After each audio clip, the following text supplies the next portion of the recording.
Hi ఎలా ఉన్నారు? అందరూ బాగున్నారు కదా? నేను కూడా చాలా చాలా బాగున్నాను. నేను తిరుమలలో నడకదారిలో మెట్లదారిలో వెళ్తూ ఉన్నాను అనమాట.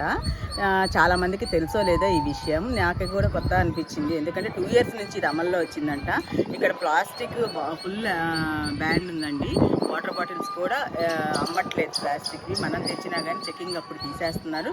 ఇదిగో ఇలా గ్లాస్ బాటిల్స్ అయితే దొరుకుతున్నాయి అనమాట. ఇది కొనుక్కోవాలి. ఇది 50 రూపీస్. ఇది 50 రూపీస్ అనమాట. ఇదేంటంటే ఇది అయిపోయిన తర్వాత బాటిల్ వాళ్ళకే ఇస్తే 30 రూపీస్ వాపస్ ఇస్తారు మనకు. లేదు ఈ బాటిల్ తీసుకెళ్ళి ఏ షాపులో అయినా ఇవ్వచ్చు అంట. వాళ్ళు వేరే షాప్ వాళ్ళు అయితే 20 రూపాయలే ఇస్తున్నారు. ఈ బాటిల్ మన చేతిలో పట్టుకొని వెళ్తూ మధ్యలో మామూలుగా దేవస్థానం వాళ్ళ వాటర్స్ కూడా ఉన్నాయి కదా, ట్యాప్స్, అందులో ఫిల్ చేసుకుంటూ వెళ్తూ లాస్ట్ అయినా షాప్లో ఇచ్చేస్తే లాస్ట్ అయితే మనకి 20 రూపాయలు దొరుకుతుంది. ఏ షాప్లో తాగామో ఆ షాప్లో మాత్రమే వెనక్కి ఇస్తే 30 రూపీస్ ఇస్తారంటండి. మరి మన బాటిల్స్ ఉన్నాయిలే అని చెప్పేసి పుసుక్కుని పైకి వచ్చే